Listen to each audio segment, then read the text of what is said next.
उमेटा गांव इकलौता ऐसा गांव है जहां आज से लगभग 80 वर्षों पहले सारी मूलभूत सुविधाएं मौजूद थीं। कन्याओं के लिए विद्यालय था, सामुदायिक चिकित्सालय था। इतना ही नहीं, दवा के साथ साथ दारू की भी पूरी व्यवस्था थी, यानी कि एक मदिरालय भी था।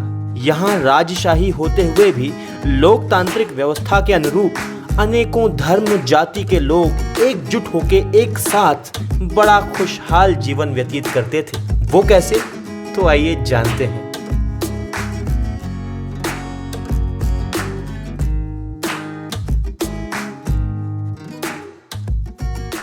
मेरा जो शुभ नाम है वो है नज़ीर मोहम्मद आदम भाई वोरा। वोरा दादा ये जो है छोटे से गांव से निकला हुआ एक छोटा सा आदमी है। जहाँ से मैं पला बड़ा हुआ हूँ वो है मेरा गांव उमेटा। नदी के किनारे, महिसागर नदी के किनारे आया हुआ है। वो एक बार गांव का स्टेट था। उसी गांव में मैं 2/2/1944 में पैदा हुआ।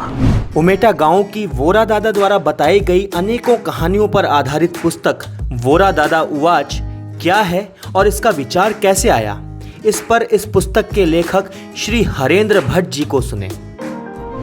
तो भाई ऐसी बात है कि मैं लोक साहित्य का विद्यार्थी हूँ और चरोतर का जो लोक जीवन है वो मेरा प्रिय विषय है।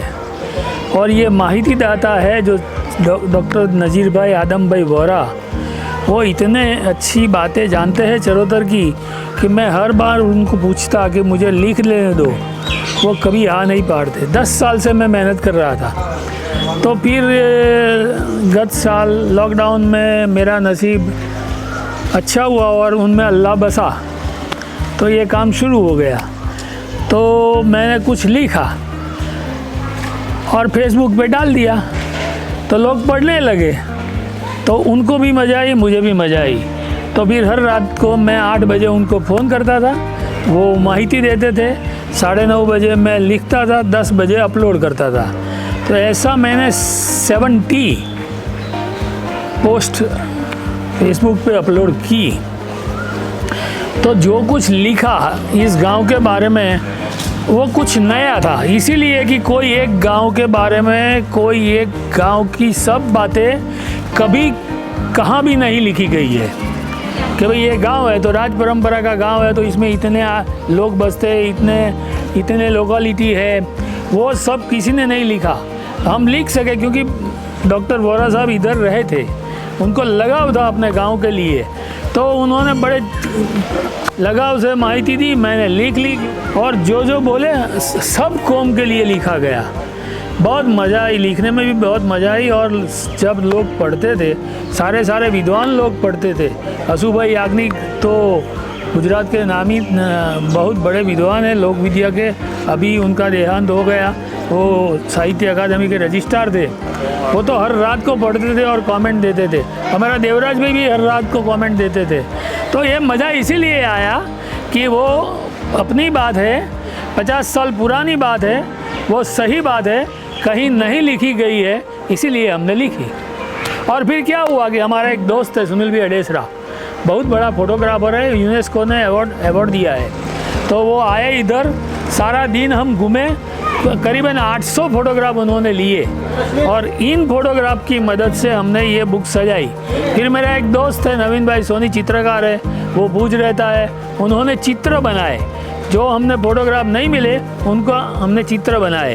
तो ऐसा करके हमने ये बुक बनाई है। तो ये वीडियो आधारित है पुस्तक वोरा दादा उवाच में निहित गांव उमेटा के कुछ प्रमुख स्थानों पर। हमारा उद्देश्य है कि पाठक इस पुस्तक को पढ़ने के बाद उसमें दिए गए देश काल परिस्थितियों को और करीब से देख व समझ सके। तो चलिए इस यात्रा को शुरू करते हैं सिद्धनाथ महादेव के पावन स्थल से। ये हमारे उमेटा का सबसे बड़ा मंदिर सिद्धनाथ महादेव है, जिसको मोटा महादेव बोला जाता है। ये 300-400 से ज़्यादा वर्ष से पुराना मंदिर है और ये मही नदी के किनारे पर आया हुआ है। यही उनके परिसर से ही मही नदी का आपको दर्शन हो सकता है। ऐसा ये मंदिर है। ये मंदिर के साथ मेरा जो लगाव है, हर संध्या आरती में मैं ये मंदिर में नगाड़ा बजाता था। आज भी उसी ताल से मैं बजा सकता हूँ। और यहाँ हर सावन महीने में हमारे एक पार्थेश्वर महाराज आते थे जो इनकी पूजा किया करते थे और 1 लाख शिवलिंग बनाते थे और उसके ऊपर वो चावल लगा के शिवलिंग बनाते थे और पूरा हिमालय का दर्शन सबको करवाते थे। जन्माष्टमी के रोज़ इसी मंदिर के परिसर में एक जन्माष्टमी का मेला लगता था। आपने उमेटा के सिद्धनाथ महादेव के सिद्ध मंदिर के बारे में सुना, तो चलिए अब आपको लिए चलते हैं उमेटा गांव की सैर पर। ये गेट है, ये उमेटा का पहला गेट है। ऐसे 7 गेट थे और आज में इसमें 2 मौजूद हैं और 5 नेस्त ताबूत हो गए हैं।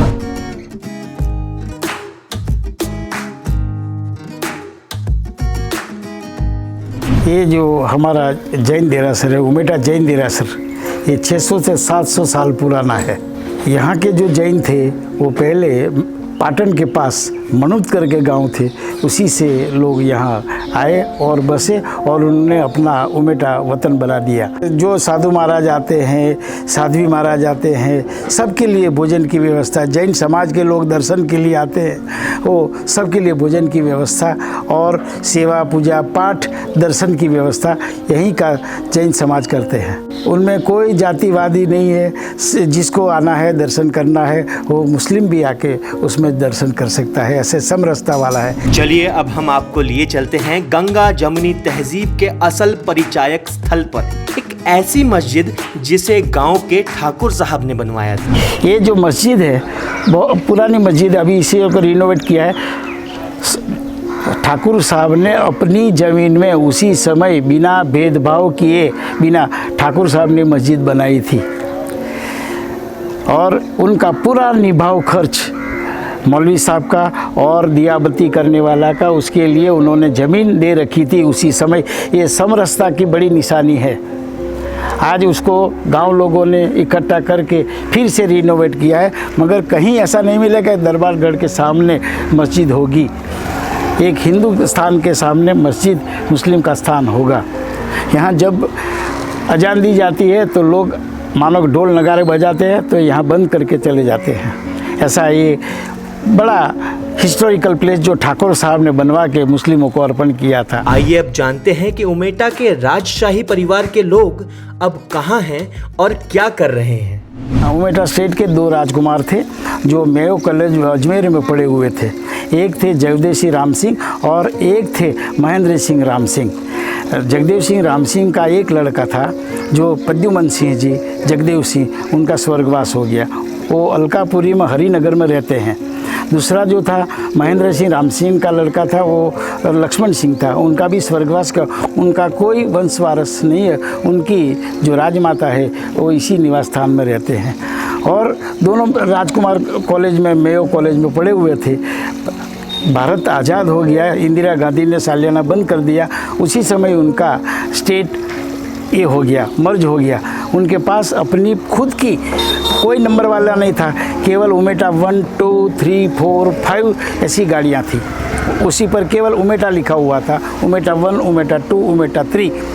आज उनके पास 999 एकड़ की बड़ी रेती की लीज है, उसी से उनका सारा परिवार चलता है। रेती लीज है, खनन जिसको बोलते हैं। आइए आप जानते हैं कि राजतंत्र के समय उमेटा स्टेट में शिक्षा व स्वास्थ्य पर क्या काम किए गए थे और विचरण करते हैं उमेटा के अन्य स्थलों का। ये आज जो दिख रहे हैं वो गर्ल्स स्कूल थी, उसका खंडेर है। 1937 में राज दरबार ने बना के अर्पण किया था। आज उसमें कोई गर्ल्स पढ़ती नहीं है, पूरा भग्न अवस्था में पड़ा हुआ है, खंडर है। ये है हमारा गांव का हेल्थ सेंटर है और ये ठाकुर साहब ने बनवा के गांव की सुखाकारी के लिए दिया गया था। बाद में वो जिला पंचायत में वो चला गया। डॉक्टर का रेसिडेंस भी इसी में है, रहते थे डॉक्टर। और ये मेडिकल हॉस्पिटल था। अब ये convert into homeopathic medical hospital वो हो गया। पहले ठाकुर साहब उसको चलाते थे प्रजा के लिए, बाद में जिला लोकल बोर्ड में चला गया, बाद में होम्योपैथिक, और अब जिला पंचायत के हस्तक से होम्योपैथिक ये हॉस्पिटल है। ये हॉस्पिटल है करीबन 300-400 साल पुरानी है। 300-400 उमेटा स्टेट के राज दरबार ने ये बनाई थी और प्रजा की सुखाकारी के लिए बना के अर्पण प्रजा को किया था। उनका सब मेंटेनेंस उसी से होता था। बाद में जब कन्वर्जन हो गया, स्टेटों का कन्वर्जन, उमेटा स्टेट चला गया तो वो जिला लोकल बोर्ड में चला गया, और आज ये होम्योपैथिक जिला लोकल बोर्ड से जिला पंचायत आनंद से चलता है। ये आज़ाद चौक है और यहाँ हर 15 अगस्त और 26 जनवरी को ध्वजारोहण होता है। जब पहले ध्वजारोहण होता था उसी समय गांव में से 25 बंदूकें निकलती थी और 2 कार्टिज के हिसाब से 50 कार्टिज की सलामी दी जाती थी। हर घर में उसी रोज़ दाल भात और कंसार का भोजन किया जाता था और बड़ी इत्मीनान से लोग आज़ादी का पर्व मनाते थे। ये आज़ाद चौक है। इसके पीछे जो है ये पक्षियों को दाना डालने के लिए एक चबूतरा है। इसके लिए ठाकुर साहब ने ज़मीन अलग की हुई थी, पक्षियों के लिए, मंदिर के लिए, मस्जिद के लिए, सारी ज़मीन वो टेनेंट शेक में चली गई। आज भी लोग इसमें पक्षी के लिए दाना डालते हैं।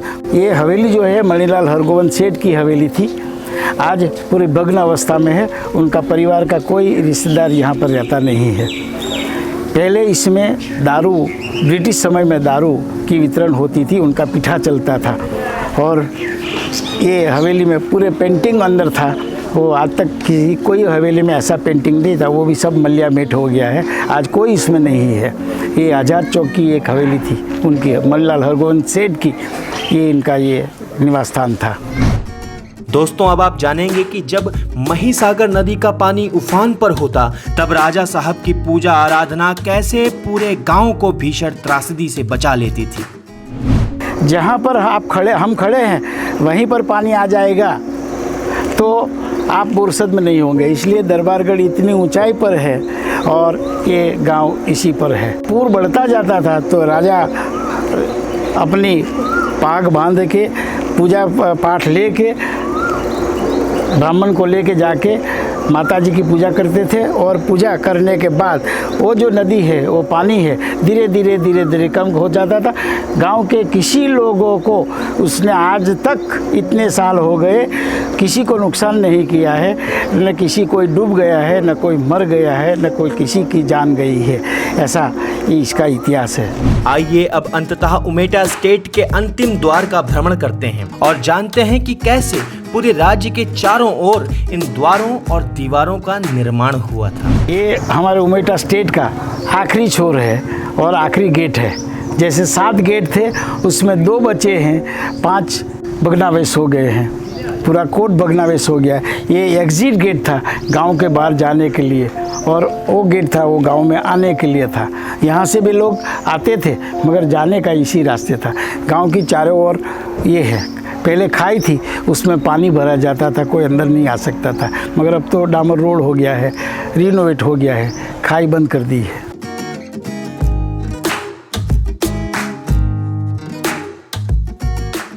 सब्सक्राइब करें कुलवृक्ष के YouTube चैनल को और रोजाना की अपडेट्स के लिए बेल आइकन को दबाना ना भूलें।